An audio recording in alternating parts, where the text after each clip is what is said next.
بسم اللہ الرحمن الرحیم۔ السلام علیکم۔ ایک صاحب تھے جو شادی کی تلاش میں کہیں لمبے نکل گئے اور شادی کی عمر نکل گئی۔ آخر ایک جوان لڑکی پسند آ گئی تو رشتہ بھیج دیا۔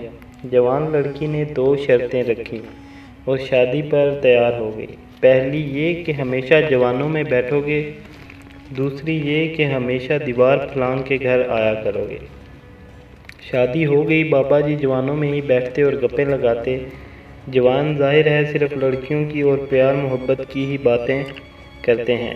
منڈیوں کے بھاؤ سے انہیں دلچسپی نہیں اور نہ وہ دیواریں چین لگیا ایسے موضوعات سے کچھ لینا دینا۔ بابا جی کا موڈ ہر وقت رومانٹک رہتا۔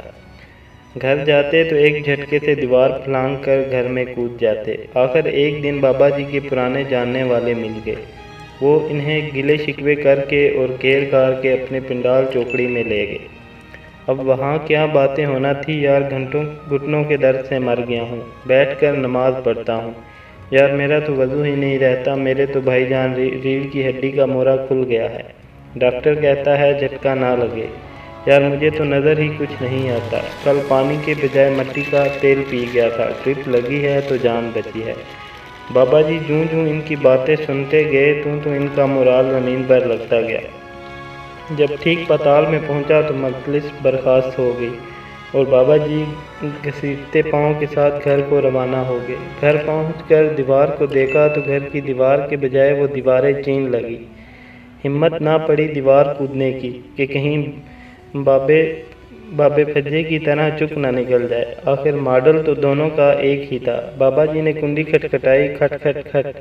اندر سے بیوی بولی، اسی لیے بولا تھا جوانوں میں بیٹھا کر، لگتا ہے آج بڈھوں کی مجلس اٹینڈ کر لی ہے، اسی لیے ہمت جواب دے گئی ہے۔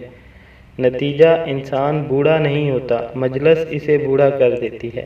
ماہرین نفسیات لکھتے ہیں کہ معلم اسی لیے جلد بوڑھے نہیں ہوتے کہ وہ بچوں کی مجلس میں رہتے ہیں، یوں وہ ماحول ان پر ٹائم اینڈ سپیس کے اثرات کو نیوٹرل کر دیتا ہے۔